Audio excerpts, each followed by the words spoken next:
Once upon a time, in a field not very far from here, there lived a fox who was very fond of human food.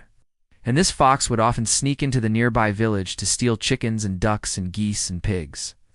And he was so clever that all his thefts went undetected. Villagers never even knew he was in their midst. One day the fox came across a farmer's market, and there he saw some beautiful golden apples, and he thought, how delicious they must taste. But since it was daytime, he couldn't go and get them.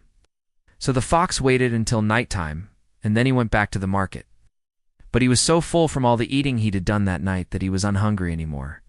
He tried an apple, though, just to see what it tasted like, and sure enough, it was sweet and juicy and delicious.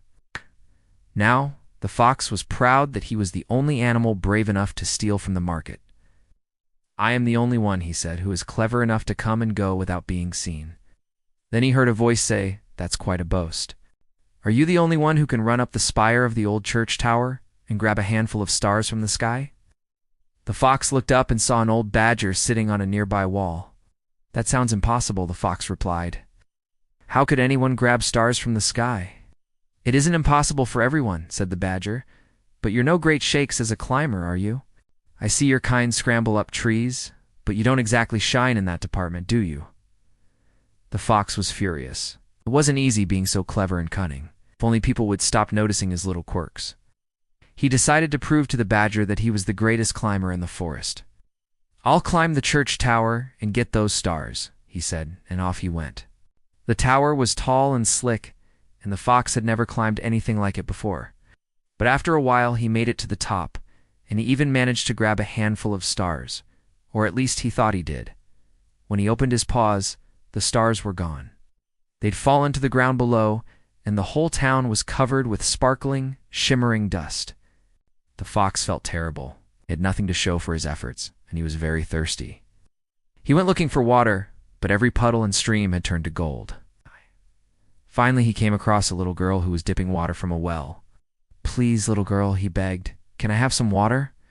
She looked at him suspiciously. What are you doing out here, Mr. Fox? You're not supposed to be in town. He tried to explain, but she wouldn't listen. She just kept staring at him, and he could tell she knew he was up to no good.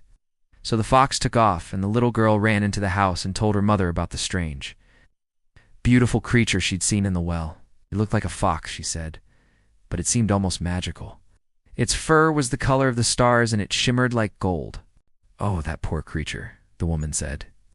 It's been cursed by the witch of the woods to wear a coat of falling stars for the rest of its life. The only way to break the curse is to wash the fox's coat in the well water and dry it in the sun. The woman went to find a basket and some soap, and soon she was scrubbing the fox's coat until it shone like new. Then she hung it up to dry and gave the grateful fox some milk to drink.